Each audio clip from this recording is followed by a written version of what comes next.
토요 새벽 예배를 시작하도록 하겠습니다. 오늘 우리에게 주신 하나님 말씀은 마가복음 15장 33절부터 47절까지의 말씀입니다.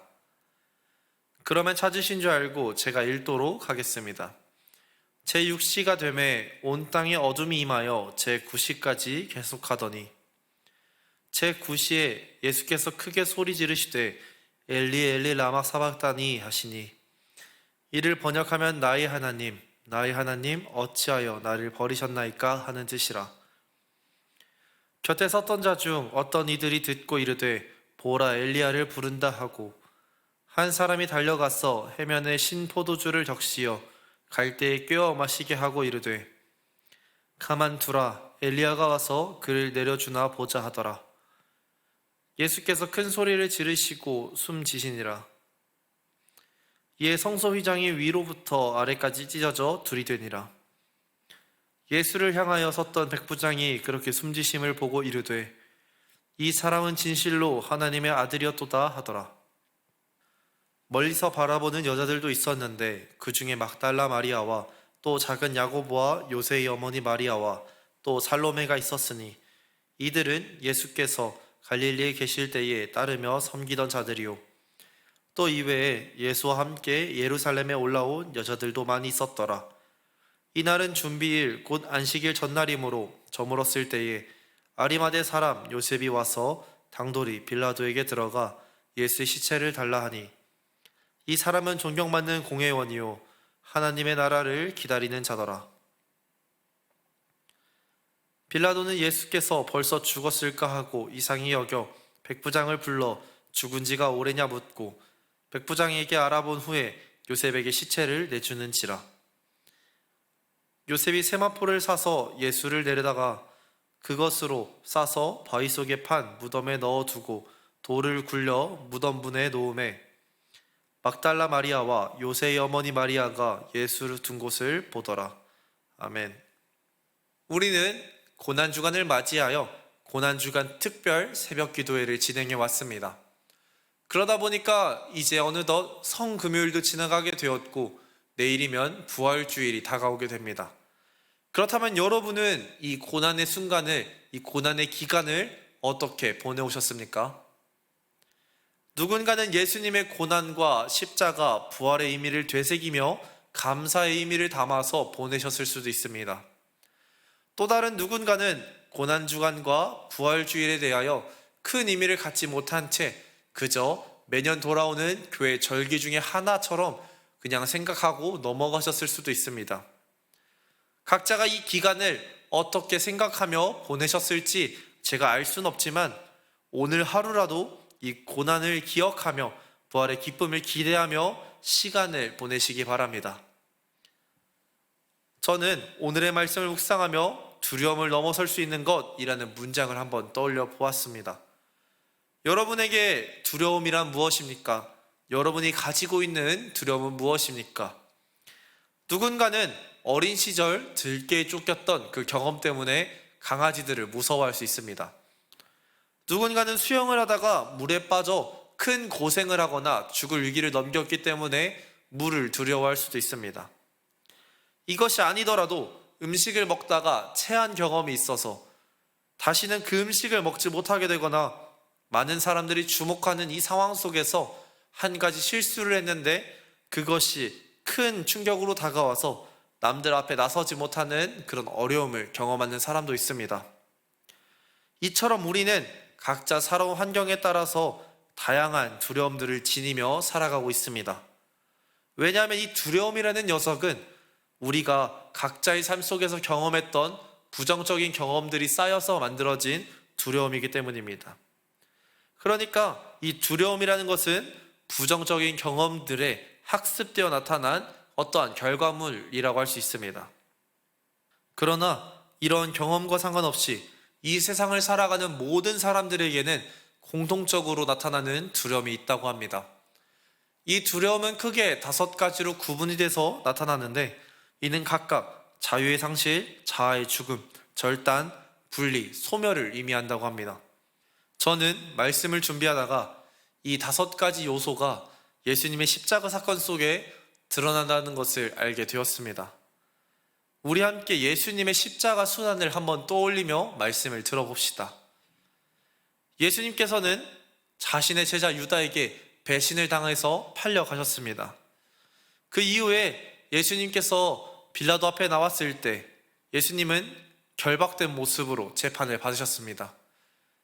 이후 계속되는 억지스러운 재판의 상황 속에서도 예수님은 어떠한 대응도 하지 않으신 채 묵묵히 자신의 육체의 그 제한을, 그 자유를 내려놓으셨습니다.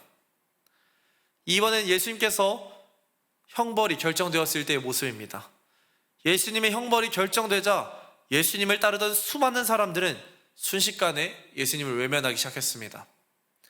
그들이 기대했던 메시아가 예수가 아니라는 그 이유 하나만으로 예수님을 조롱하기 시작했습니다. 이후 예수님께서 골고다 언덕까지 십자가를 치고 올라가실 때 많은 사람들은 예수님을 보며 야유하고 침뱉기 시작합니다. 형벌을 집행하는 로마 군인들은 어떻습니까? 이들은 예수님께 자색옷과 가시면류관을 씌우며 희롱하였습니다. 그러나 예수님은 이들에게 아무런 대꾸도 하지 않으셨습니다. 예수님은 자신을 조롱하는 사람들에게서 창피와 수치를 당하시며 자아를 내려놓으셨습니다. 드디어 예수님께서 십자가를 지고 골고다 언덕에 도착하셨습니다. 그곳에서 대기하던 로마 군병들은 도착하신 예수님의 모습을 보며 십자가에 못 박을 준비를 하고 있었습니다. 이제 예수님은 자신이 메고 왔던 그 십자가에 매달릴 시간이 되셨습니다. 로마 군병들은 예수님을 십자가에 고정하기 위해 그의 손과 발에 못을 박기 시작합니다. 종이에 손이 베어도 아픈데 이 연약해진 예수님의 몸에 그 큰 못이 박히기 시작합니다. 손과 발이 찢어지는 그 고통을 누가 이해할 수 있겠습니까? 하지만 예수님은 십자가에서 그 모든 고통을 감당하셨습니다. 자신의 신체가 찢어지고 절단되는 듯한 그 고통을 그저 인내하셨던 것입니다. 그렇게 예수님은 과거 이스라엘을 위한 노뱀처럼 지극히 높은 곳에, 모든 사람들이 바라볼 수 있는 지극히 높은 곳에 달리셨습니다. 예수님께서 십자가에 못 박힌 지 6시간이 지난 제9시, 예수님께서 이렇게 소리쳐 외치셨습니다. 엘리 엘리 라마 사박다니, 나의 하나님, 나의 하나님, 어찌하여 나를 버리시나이까. 저주받은 나무 십자가, 철저히 하나님으로부터 외면받고 배척받는 그 자리에서 예수님은 하나님과의 분리를 경험하며 자신의 모든 피를 쏟아내며 죽으셨습니다. 예수님께서 십자가에서 외치셨던 엘리 엘리 라마 사박다니는 예수님께서 하나님을 향하여 외쳤던 처절한 외침과 절규로 들려옵니다. 그러나 예수님께서 십자가에서 외치셨던 이 한마디의 외침이 그 길었던 십자가 사역의 절정을 찍고 있습니다. 여러분은 갓 태어난 아이가 왜 하루 종일 우는지 아십니까? 태아는 어머니의 뱃속에서 자신을 안전하게 보호해주는 양수를 통하여 적절한 시기에 식사를 제공해주는 탯줄을 통하여 많은 것들을 제공받고 누리며 살아옵니다. 별다른 노력을 들이지 않아도 이 아이는 성장해 나갈 수 있습니다.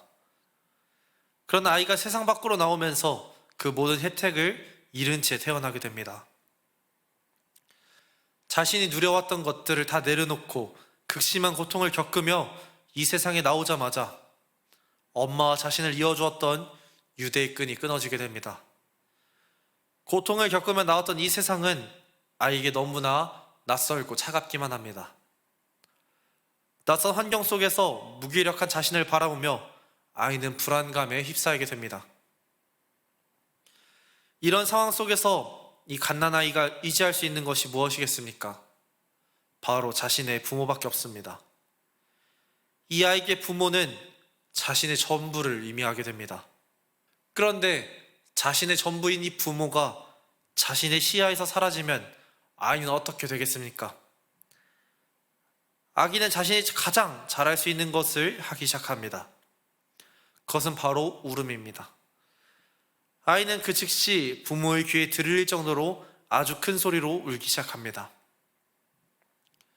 아주 갓난 아이가 아니더라도 어느 정도 자란 어린아이들은 꽤 오랜 시간이 지났음에도 부모를 떠나는 것을 두려워합니다. 기껏해야 10년도 안 되는 그 시간 동안 자신과 애착을 형성했던 부모와 분리되는 것에 대한 두려움도 이렇게 큰데, 예수님께서 하나님과의 분리를 경험했을 때는 얼마나 극심한 고통을 느끼셨겠습니까? 창세 전부터 영원토록 함께 하셨던 하나님과 예수님이 단 한순간도 떨어져 본 적 없었던 이 예수님께서 타인의 죄를 지고 저주받은 나무에 달려 죽으셨습니다. 하나님도 예수님께서 그 저주받은 십자가에 달리셨을 때 그를 외면하셨습니다. 예수님의 엘리 엘리 라마 사박다니는 단순한 발악이나 외침에 머물지 않습니다. 예수님은 그 순간 가장 큰 분리불안을 느끼게 된 것입니다. 어쩌면 자신의 영혼의 일부분이 생으로 뜯겨나가는 그런 고통을 느끼셨을지도 모릅니다. 이 순간 세상 그 누구도 알 수 없는 하나님과 예수님만 아는 극심한 외로움의 외침이 저주받은 나무 십자가에서 울려 퍼지게 되었습니다. 하나님은 이런 예수님의 절규를 끝까지 들으셨습니다. 예수님을 외면하셨으나 끝까지 그를 바라보셨습니다. 그렇게 예수님의 숨이 멈추자 온 이스라엘 땅에 흔들리기 시작했습니다. 성소 휘장이 위로부터 아래까지 찢어지며 들이되었습니다. 땅이 진동하며 바위가 터져나가고 무덤들의 문이 열리기 시작했습니다. 하나님도 십자가에서 무기력하게 죽을 수밖에 없었던 예수님의 모습을 보며 애통하셨을지도 모릅니다. 예수님은 자신에게 맡겨진 그 잔을 내게서 옮겨달라고 기도할 만큼 이 십자가의 자리를 두려워하셨습니다. 극심한 불안과 스트레스를 가지고 계속해서 기도하다 보니 땀에 피가 섞여 나오기도 했습니다. 언제든지 사람의 인기를 통하여 십자가를 피할 수 있었습니다. 천사들을 통해 모든 고난과 시련들을 이겨내실 수 있었습니다. 그러나 예수님은 자신의 십자가를 피하지 않고 담대히 받아들이셨습니다. 예수님께서 그 모든 두려운 상황 속에서 가장 피하고 싶었던 십자가를 지실 수 있었던 이유는 무엇이겠습니까? 그저 하나님이셔서 그저 구원을 이루시기 위해서 오셨기 때문에? 아닙니다. 예수님께서 담대히 이 십자가를 이길 수 있었던, 이 십자가를 견딜 수 있었던 그 이유는, 모든 두려움을 이겨낼 수 있었던 이유는 그저 사랑하기 때문이었습니다. 우리를 구원하기 위해 이 고난의 십자가, 수치의 십자가를 견디심으로 마침내 구원을 이루셨습니다. 우리가 고난 주간을 보내며 가지고 있었던 주제가 있었습니다. 그것은 바로 거기 너 있었는가입니다. 이후에 우리의 숨이 멈추고 우리가 예수님 앞에 섰을 때 예수님께서 우리의 이 주제처럼 똑같이 질문하지 않으시겠습니까? 그때 너 거기 있었는가? 여러분은 지금 어디에 계십니까? 예수님께서 매달리셨던 골고다의 언덕입니까? 아니면 사막의 늪입니까?